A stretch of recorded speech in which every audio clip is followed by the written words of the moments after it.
The preparation for this fight was in itself very, very interesting. Of course, 9th of April fell during the holy month of Ramadan.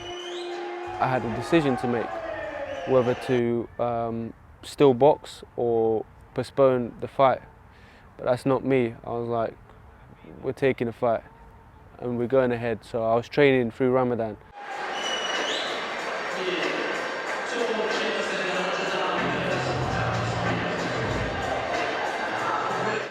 Walk out now, like, you know, I see people, there's already nerves going, kicking in, and everything just goes dark, and I'm like, okay, time to go work, you know what I mean? I'm gonna put everything in.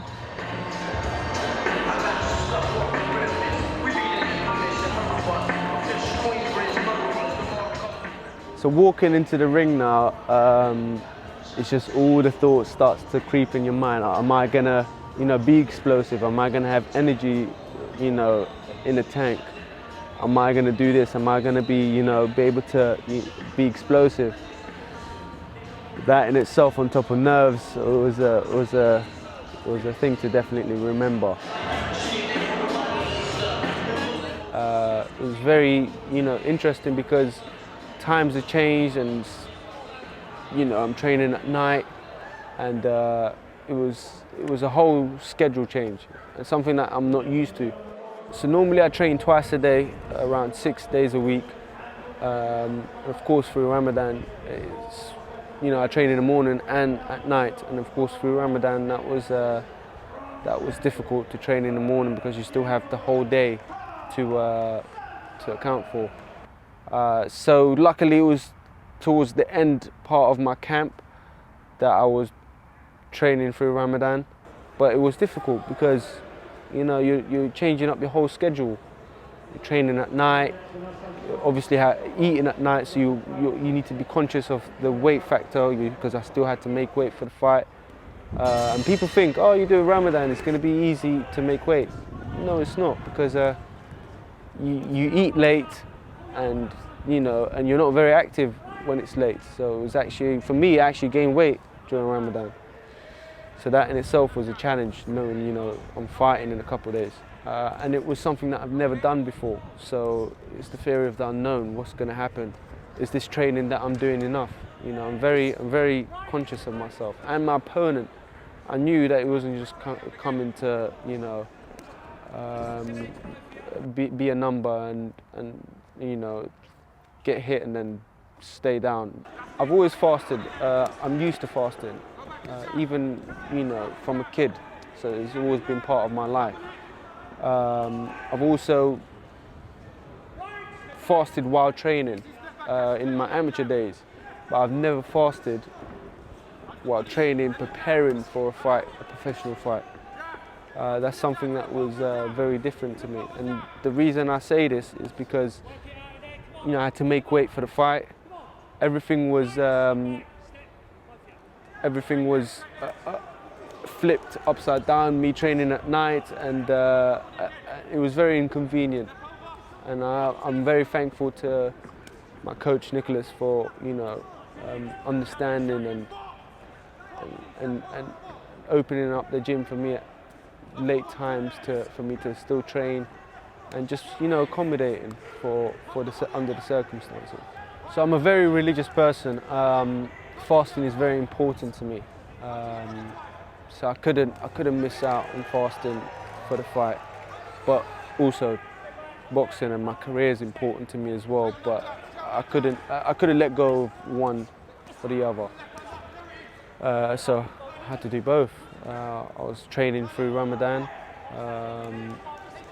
preparing for this fight. A lot of mind tricks were playing in my head, but again, you're a professional, put those things to one side and tackle the job at hand. And I'm very thankful for my team for accommodating under the circumstances. Nicholas opening up the gym for me, late hours to train. My team, you know, constantly checking up with me. So that's, you know, it was nice to be walked through this journey. Flashing down the body. Touching downstairs, step over, touching right hand to the body.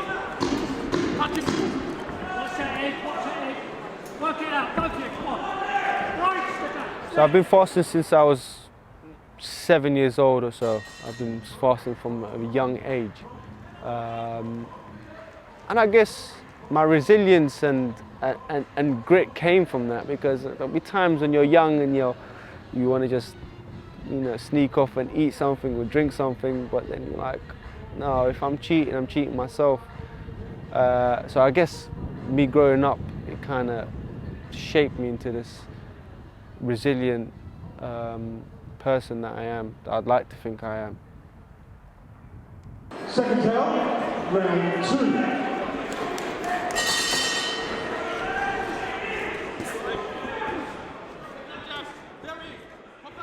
Fasting is nothing new to athletes.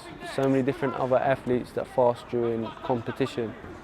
But the only difference is they're not boxing and they don't have someone in front of them trying to take their head off.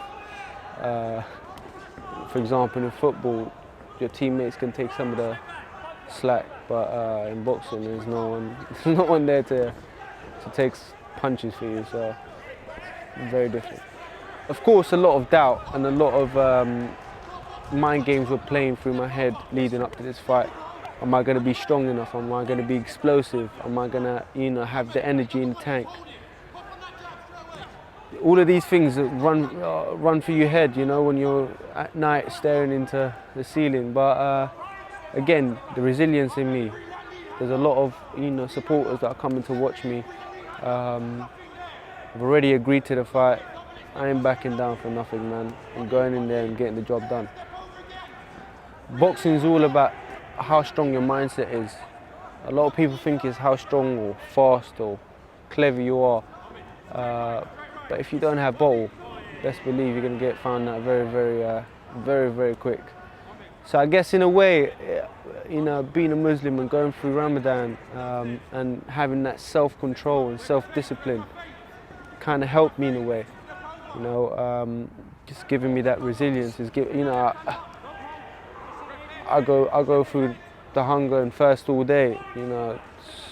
Getting to fight night is nothing.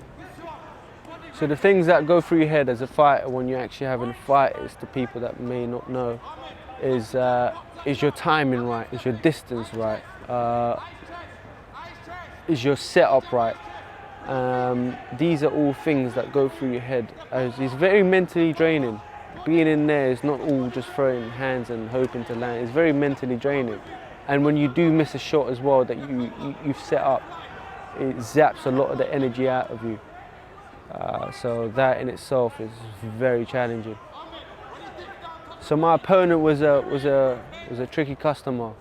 He actually came to win. He's not your typical journeyman. He messaged me after the fight. He was like, I actually came to win, and you box well. In my head, I was like, man, this fight is tough. And of course, these thoughts got louder and louder, as the rounds went by, and especially because my opponent wasn't just coming to, stand there, tuck up and just absorb shots. He was coming to actually have a go. He was coming off of a win against a 6-0 opponent, so he was coming to, cause an upset. But again, I wasn't going to let that happen. How I quieten these thoughts down? Simple: bite down and go to war if necessary. That's what I'm made of. You know what I mean? Without sounding big-headed, but if you want to take it there, I'll take it there. And that's literally what I'm made of and what I'm coming with every single time.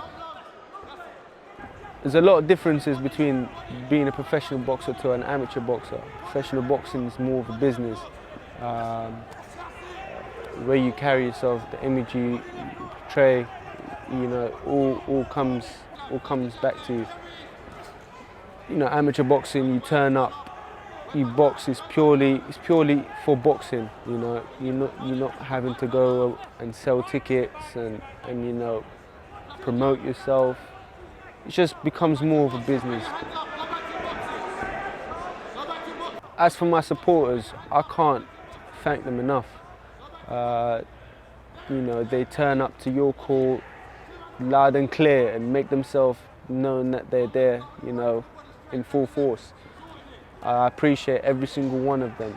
You've got to realise these people spend their hard-earned money to come and watch me fight. So the least I could do is go in there and perform and, you know, give them a night of good entertainment. That's what we do at the end of the day. We're boxing, we're there to entertain. So you can, you know, count on me to never be in a boring fight. Seconds out, fourth final round. I'd like to think I've got a very fan-friendly style. I'm going in there and I ain't waiting about. You don't get paid for no extra time. If I take them out, I take them out. My whole thing is no mercy. That's on my opponent and on myself. You know, I'm hard on myself. No mercy until you get the job done. That's what I live by and what I train by. I take inspiration from fighters such as Julio Cesar Chavez Sr., Gennady Golovkin, so aggressive, come-forward fighters is my go-to. I've always had one goal, and it's to box and enjoy boxing and reach the highest I could possibly reach in this sport.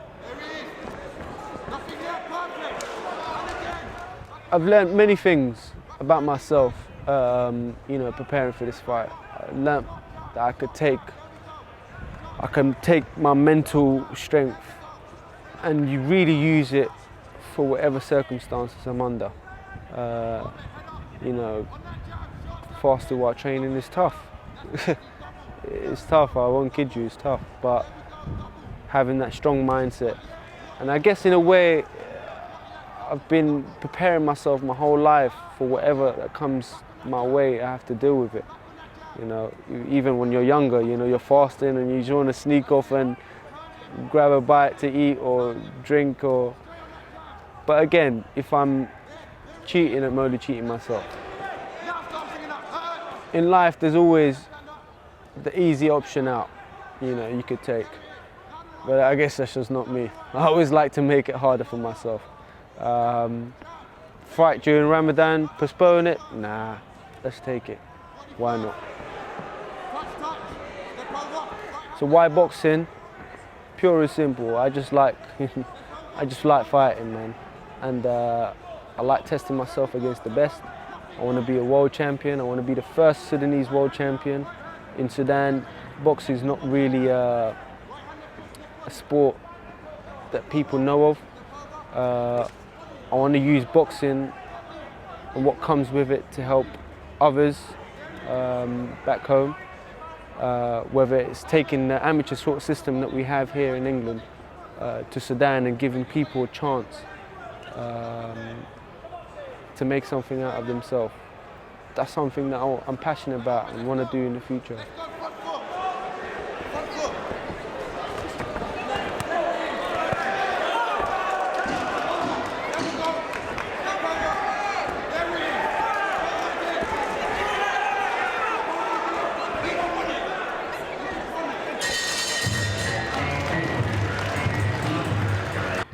So Ramadan in itself is a challenge. You know, being self-disciplined and being, you know, in control of yourself is a challenge.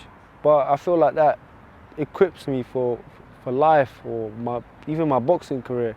There's going to be many challenges, but best believe I'll be ready for them, and I'm coming for every single one of them.